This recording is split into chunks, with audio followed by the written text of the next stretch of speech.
Jazz is often a noisy music, but some of the most quietly diffident people make it happen. John Jack, who has died aged 84, was one of British jazz's most influential backroom visionaries.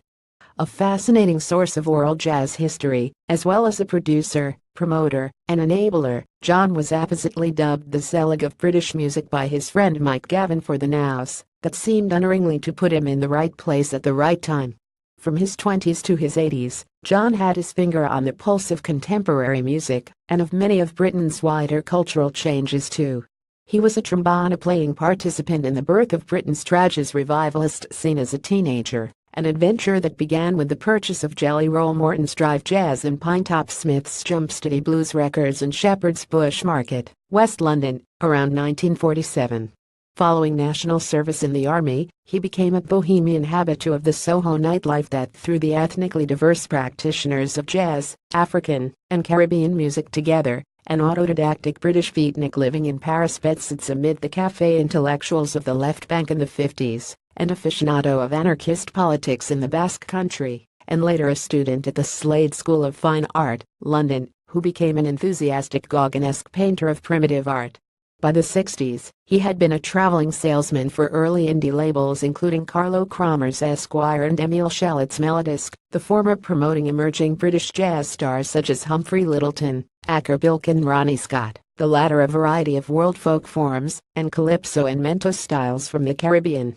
He was a roadie for the Vipers skiffle band, and the sharp-eared promoter who in 1963 booked a rising young R&B quintet called the Rolling Stones to play the Manor House Jazz Pub in North London for a split of the door money.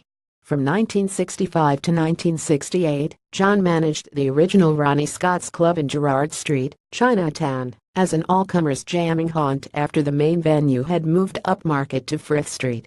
The old place became a hothouse where bebop, R&B, jazz and poetry, and South African townships jive joined hands.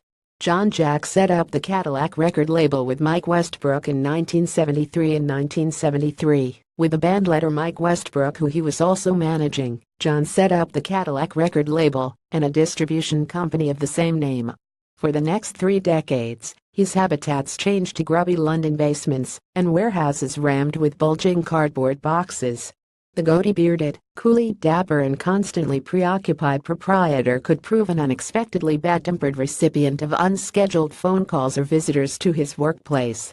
But the stormclouds of muttered expletives would quickly lift with peacemaking offers of tea and murmured salutations of "What can I do for you, dear boy?" A shy man with a big heart and profound empathy for the trials and insights of creative players, he used the role of producer-distributor to make a real difference to the accessibility of artists from many corners of contemporary music.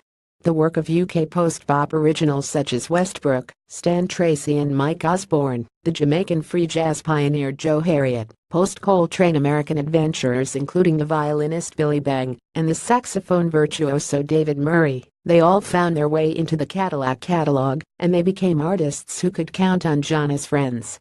He never found it strange to be a simultaneous fan of the 1960s Jamaican reggae inspiration Prince Buster, the New Orleans revivalist trumpeter Bunk Johnson, and the free improv saxophone master Evan Parker. They all chimed with his conviction that life was most usefully about seat-off-the-pins improvisation, not grand philosophical designs. He was born and raised in Barnes, southwest London, the elder son of Don Jack, a motor engineer, and his wife, Joan, an occasional nightclub singer in her youth.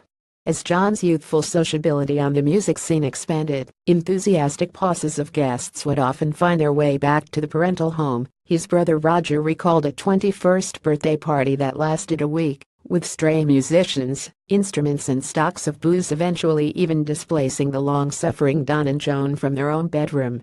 John was a private man who followed his own muse, but that self-effacing sociability remained. John is survived by his partner of 38 years, Shirley Thompson, and by Roger. John Michael Jack, jazz producer and promoter, born 25 May 1933, died 7 September 2017.